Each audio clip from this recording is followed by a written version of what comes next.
bien prendre place. Nous allons entendre une deuxième communication par Claudia Avalos. Voilà. Alors, je ne vais pas décliner tous ces titres, mais elle est membre de l'AIP Argentine et licenciée en psychologie. Si j'ai bien compris, bon, elle travaille comme spécialiste en lien avec l'université de Salamanque en particulier, et puis elle s'occupe, si je comprends bien, plutôt de travailler avec des familles et en lien donc avec le groupe de... j'arrive plus à dire, des jeunes adolescents et des couples. Des jeunes adolescents, etc. Et des couples. Voilà. Je crois qu'on ne va pas malheureusement prendre beaucoup plus de temps pour vous présenter, mais on va très volontiers vous écouter. Bueno. Hola, ¿se escucha? Me parece que no se escucha. Gracias. Bueno, hola, ¿se escucha ahí? ¿Se escucha bien? Sí. ¿No? Hola. Ahora sí. Bueno, vamos a ver si porque es más fácil. Buenas tardes a todos los que nos saludé.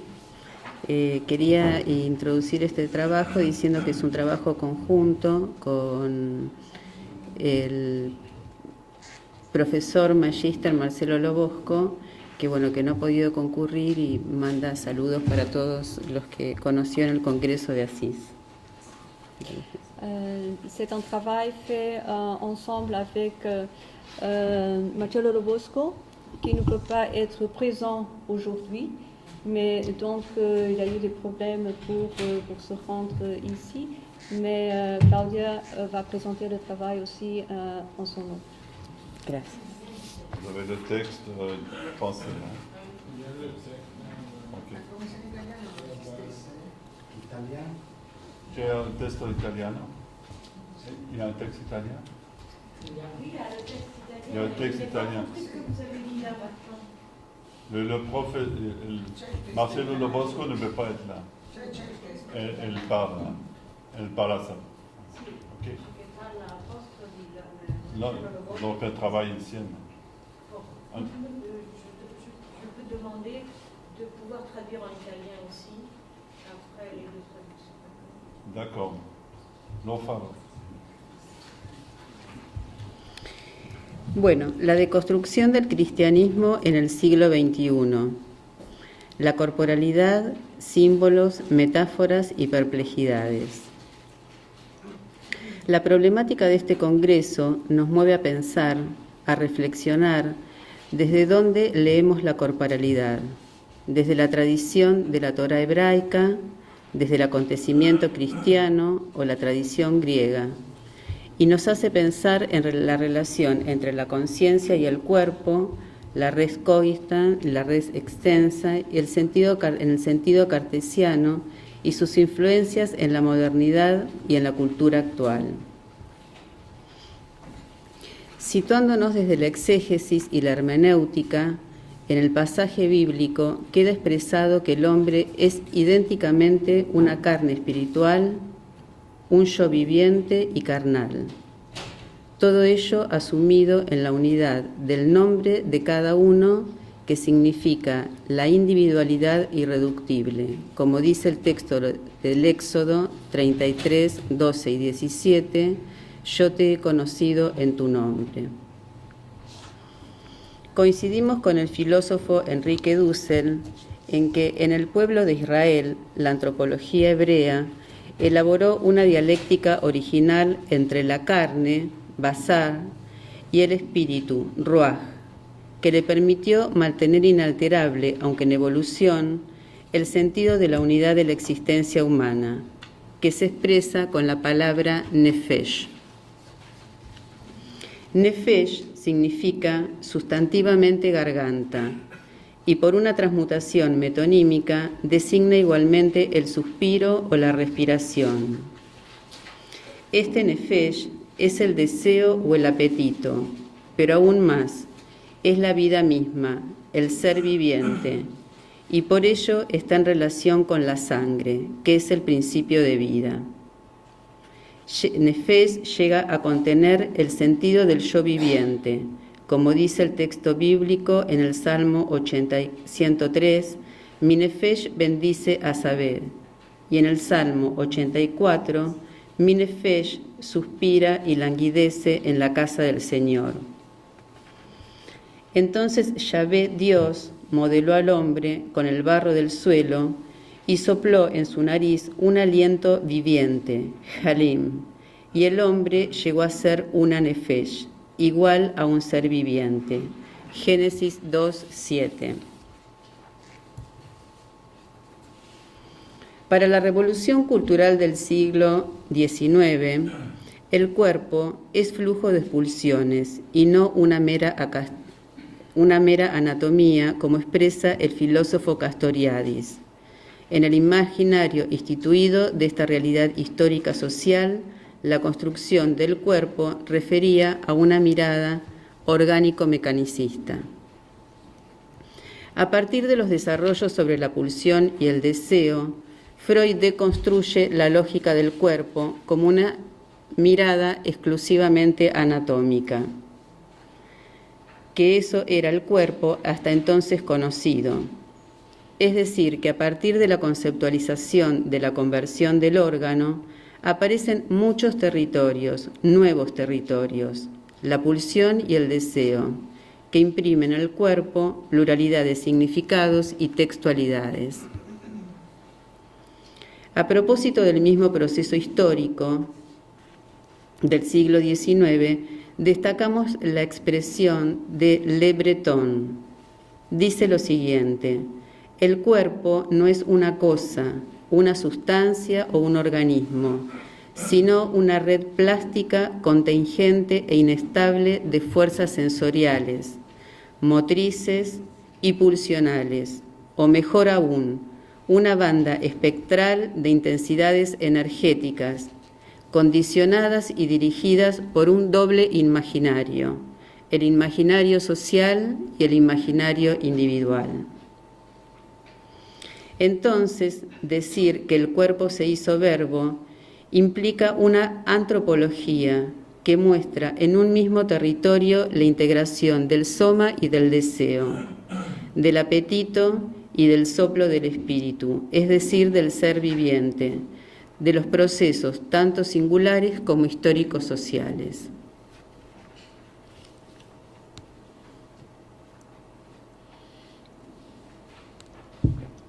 Cuerpo, entre símbolos y metáforas. Como afirmamos en el texto Corporalidad, Representación y Producción de Sentido, cuando hablamos del cuerpo, no lo vamos a hacer desde la dicotomía cartesiana cuerpo-alma, desde el soma médico, como un conjunto de órganos.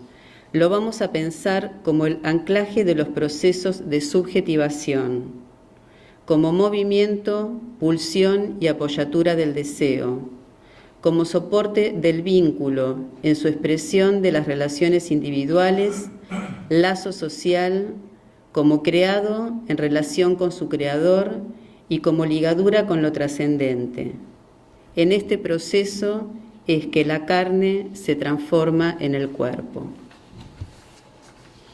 Cuando hablamos de la corporalidad, nos referimos a un entramado, a un conjunto de significaciones donde carne, percepción, imagen, representación social y espiritual adquieren significados diferentes volúmenes y texturas diversas. La corporalidad, entonces, desde esta perspectiva, es un texto, es un lenguaje donde se enlazan, despliegan, producen y crean sentidos. El lenguaje del cuerpo va armando y deslizando diferentes contradicciones. Las palabras, los gestos, nombran e intentan ocultar lo que el cuerpo muestra en forma de presencia sigilosa y a veces desbordando hacia el afuera, emociones, significaciones en las que se ocultan en diferentes máscaras.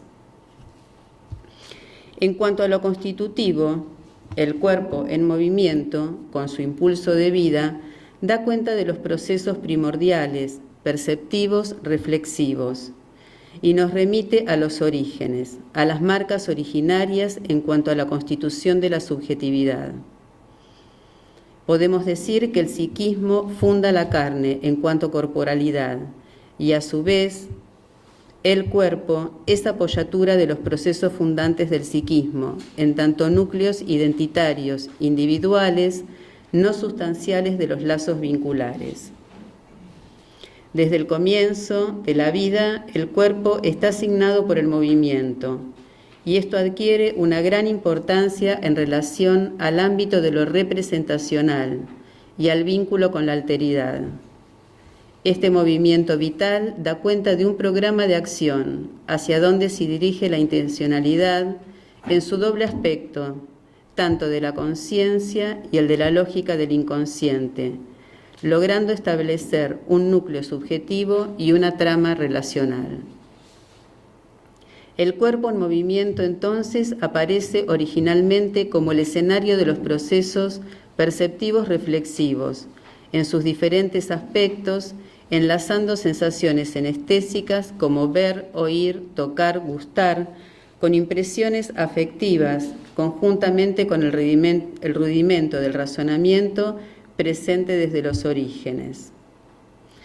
El cuerpo, con su impulso vital, aparece entonces como un criterio ordenador del universo material, en términos humanos, al permitir transformar y crear una nueva realidad, tanto psíquica como social.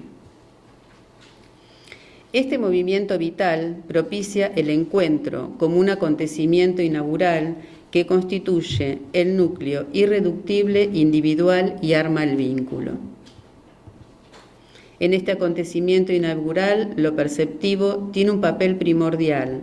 Como actividad psíquica, va dando lugar a las representaciones mentales, a las fantasías que adquieren configurándose a modo de imagen. El ínfas va configurando la imagen de su cuerpo en especularidad con los otros y también consigo mismo.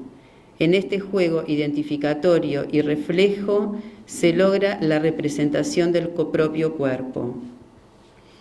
Este desarrollo es descrito por el psicoanálisis como el estadio del espejo. El niño en este proceso especular, reflexivo, va configurando la imagen de su cuerpo como momento clave de la formación de su crecimiento. La imagen corporal, entonces, es la posibilidad que tiene el ser humano de poder representar el propio cuerpo. Y esta imagen está conformada por un itinerario, la historia personal, en sus diferentes momentos evolutivos, el contexto familiar y el atravesamiento social. Es un proceso en constante transformación. Supone las huellas del pasado, el presente, lo consciente y lo inconsciente. Como dice Elina Matoso, la imagen corporal es el anclaje subjetivo de la corporalidad, donde se haya impreso lo propio, por ejemplo, mi dolor. Estas imágenes van configurando un mapa del cuerpo, que destaca sus marcas, sus huellas, como una guía de bolsillo que guarda las señales de la propia ruta vital, el cuerpo territorio de la imagen. La representación de la imagen corporal es síntesis y memoria inconsciente de nuestras vivencias. Representa las emociones, lo orgánico pulsional, las percepciones, los vínculos, el contexto y lo social. Estas marcas o atravesamientos es lo que constituye la corporalidad. En este sentido, podemos decir que el cuerpo es el territorio donde se devela la imagen del sí mismo, el escenario del encuentro con el otro y con los otros, el espacio productor de acciones y sentidos en el conjunto social.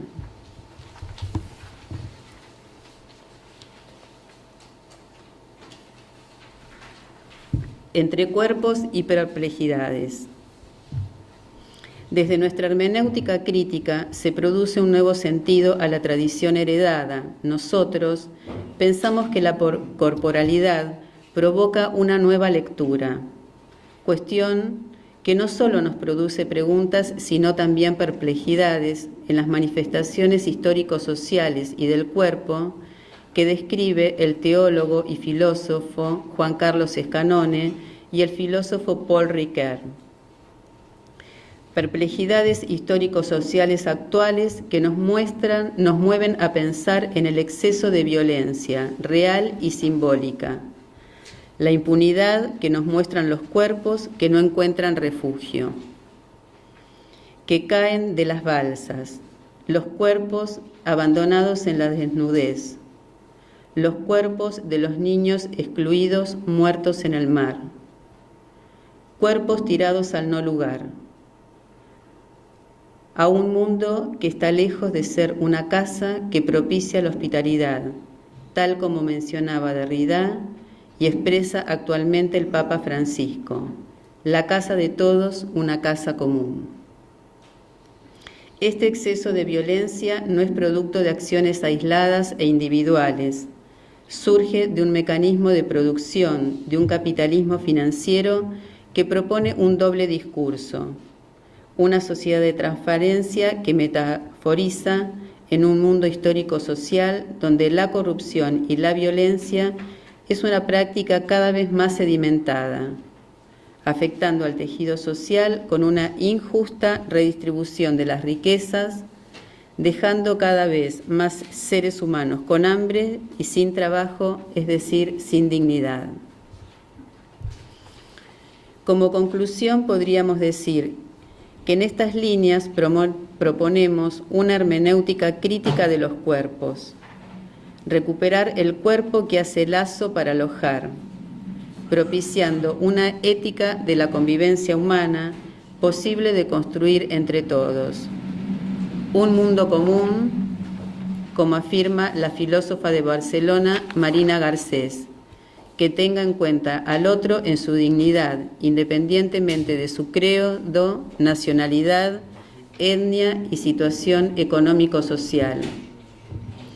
Como cristianos, nuestra tarea será dar paso al querigma, para que el Espíritu Santo, que sopla donde y cuando quiere, sea el que propicie un lazo significativo con el otro, dando lugar al encuentro con el acontecimiento cristiano, ya que creemos que el Verbo se hizo carne y habitó entre nosotros, y en él todo es amor y verdad.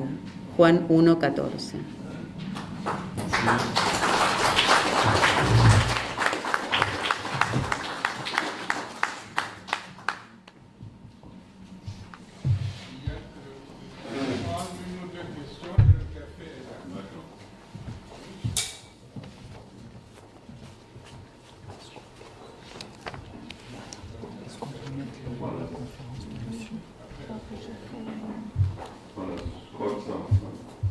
S'il y a des réactions, des questions à ces deux relations.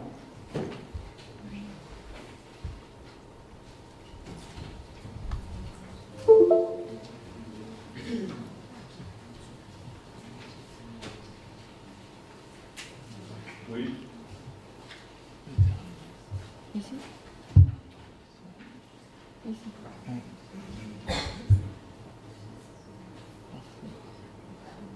Ok. Il faut mettre diaporama.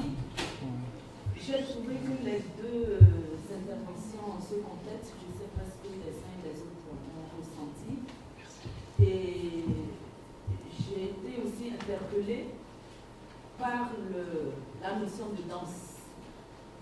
Par la notion de danse, et je fais un lien entre un collègue que j'avais déjà vécu sur la représentation de l'autre et ce que vous avez dit. Et aussi, je reviens toujours à la transculturalité, la notion que le mouvement le plus, parce que le fait premier, comme vous disiez tout à l'heure, de l'être humain, c'est la rencontre.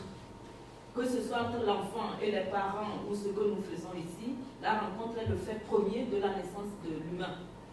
Donc là, la danse comme mouvement ultime, je ne sais pas, de ce qui peut travailler le corps pour permettre une rencontre sereine.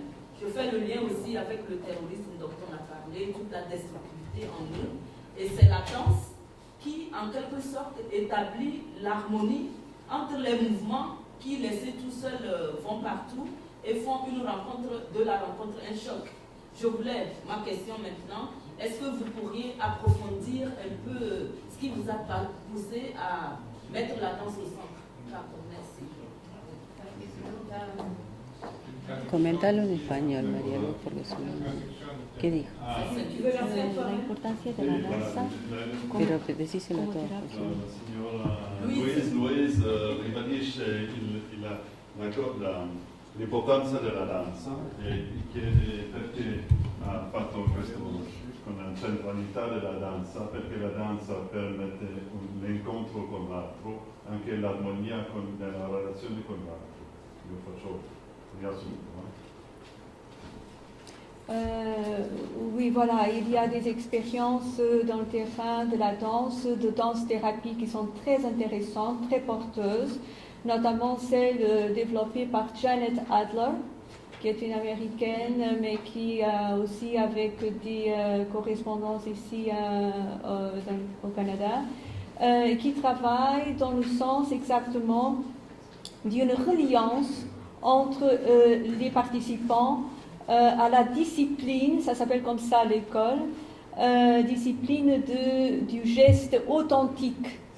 Et comme elle dit, c'est le geste qui dort dans l'imaginaire du corps, le geste qui est connu du corps avant que ce soit connu en conscience par la personne. Et c'est une démarche très intéressante parce que ça fonctionne avec la présence, donc c'est un nombre de personnes qui se réunissent en cercle avec la personne d'un témoin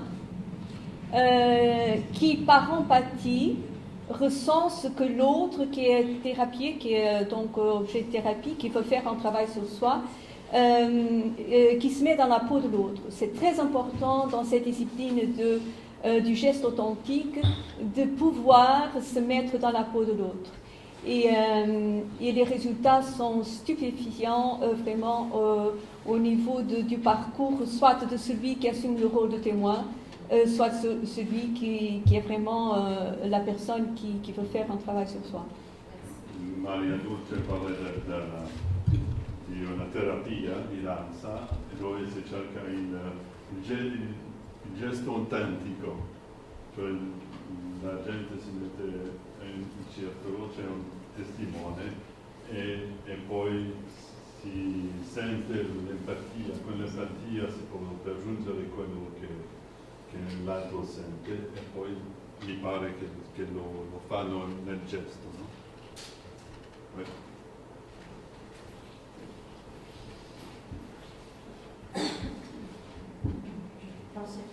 Pensavo di tradurre perché io l'ho fatto il movimento autentico personalmente e devo dire che è straordinario, ma lo scopo ultimo è quello di eliminare la testa dal corpo in modo che il corpo possa esprimere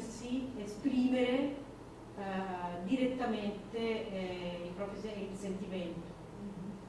È veramente straordinario, è il linguaggio del corpo. Je veux dire que j'ai fait moi-même le mouvement authentique, c'est un mouvement authentique en italien, et c'est vraiment très très intéressant, c'est que le but est de ne pas passer à travers la tête et laisser le corps qui s'exprime tout seul. C'est vraiment extraordinaire. Oui, je voudrais juste rebondir là-dessus. C'est en fait une démarche aussi en pédagogie de la musique, puisqu'on parle du mouvement. Tout interprète doit abdiquer de la tête. C'est d'abord le mouvement qui part du corps, c'est la connaissance du corps, de la posture, de la respiration. Donc dans la pédagogie de la musique et pour tout ce qui est interprétation de pianistes, donc de violoncellistes, de tous les instruments, c'est exactement la même démarche. C'est la démarche du geste authentique.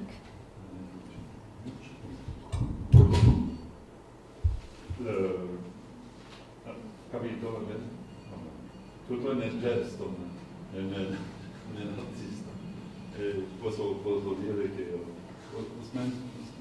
smesso di fare il violino per 30 anni e riprendendo il violino tutto qua. Non c'è problema. Sì, funziona dopo 30 anni.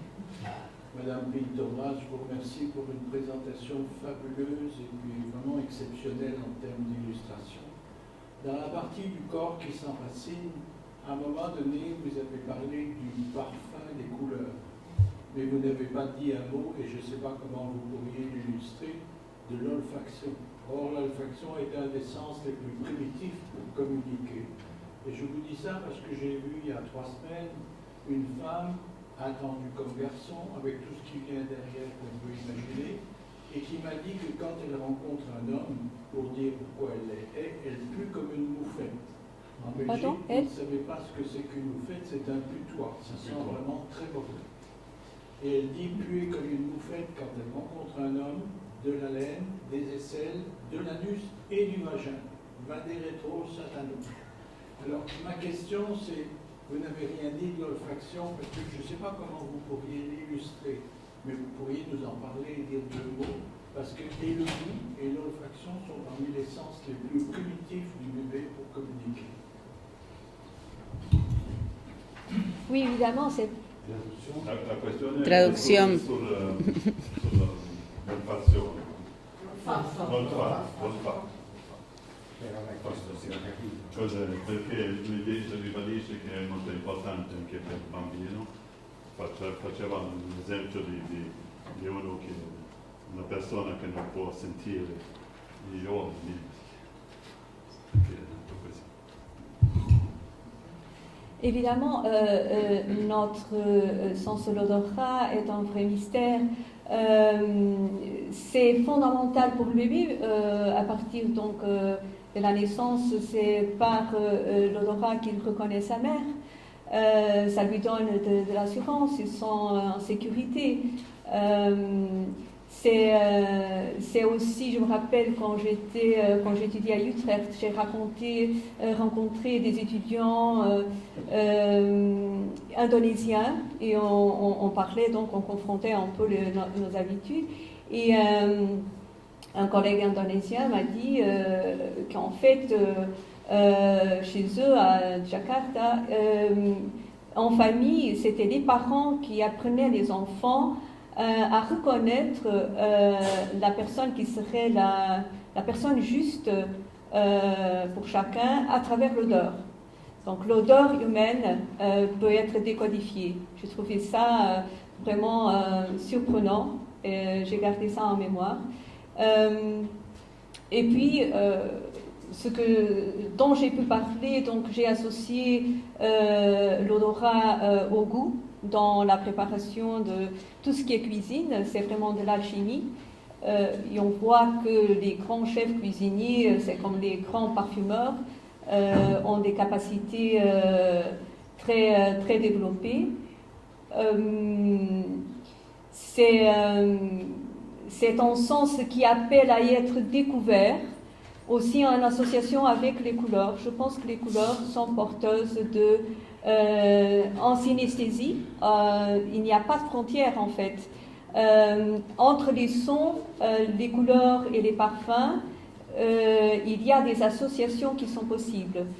Et au niveau de l'interprétation de la musique et dans des tableaux même, comme Kandinsky disait, ça peut éveiller des émotions intérieures par association aussi avec la mémoire. Kandinsky parle des croisements de mémoire. Et on ne parle pas beaucoup de la mémoire de nos vécus olfactifs. Mais c'est très important quand on fait un travail de mémoire. Tout d'un coup, très inopinément, il y a une association qui vient. Je reconnais cette odeur qui vient vraiment de très très loin. Voilà, je ne sais pas si j'ai pu... Yo quería agregar algo.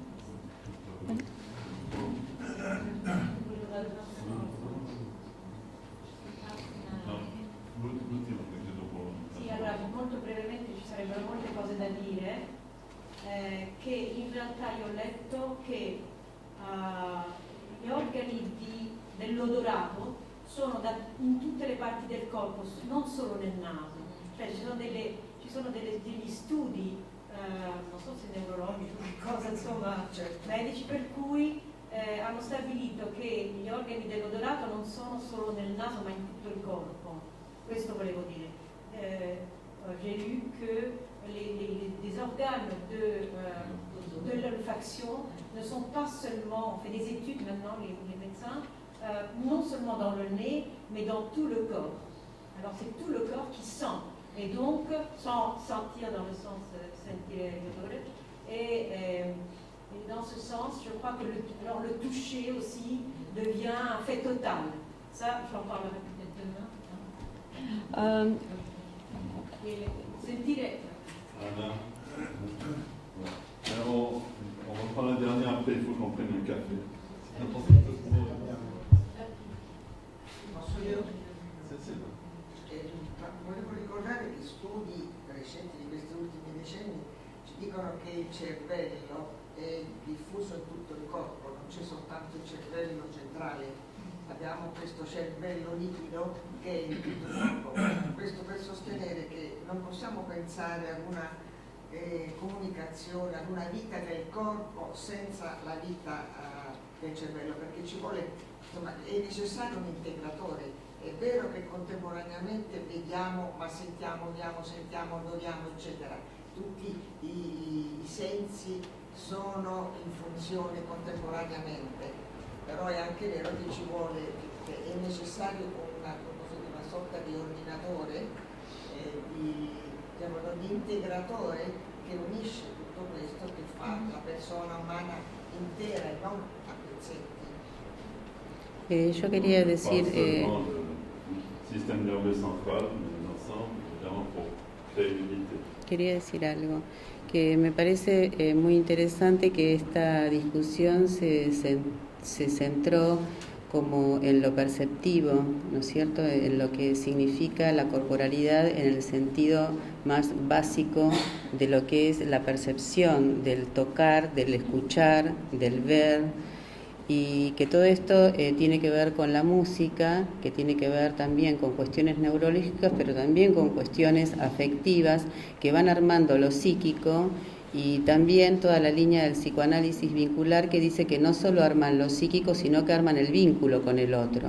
Esto me parece algo muy importante, porque no hay corporalidad sin vínculo con otro.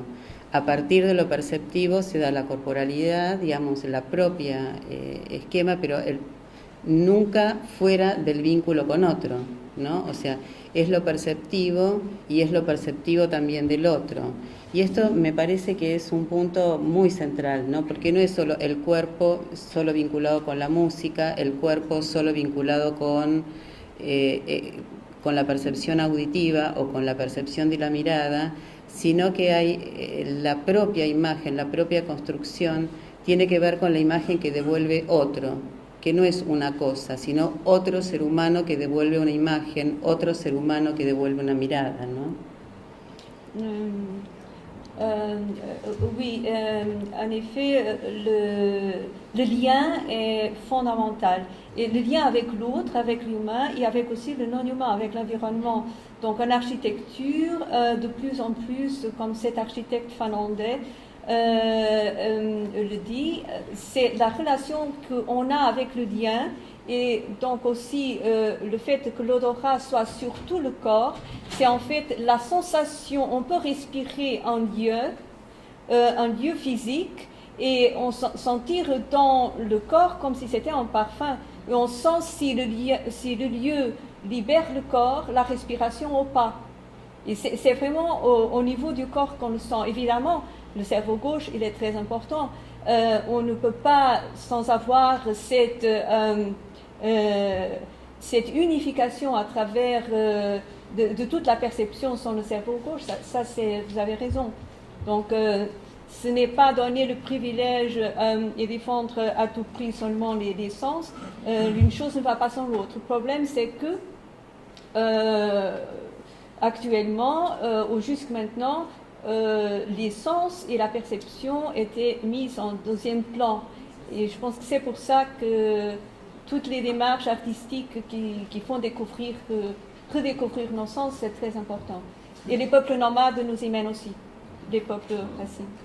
Merci Marie-José Clavadia pour votre intervention. Et puis je vous propose d'aller prendre une pause rapidement. Au fond, il y a du café, il y a des biscuits. On va poser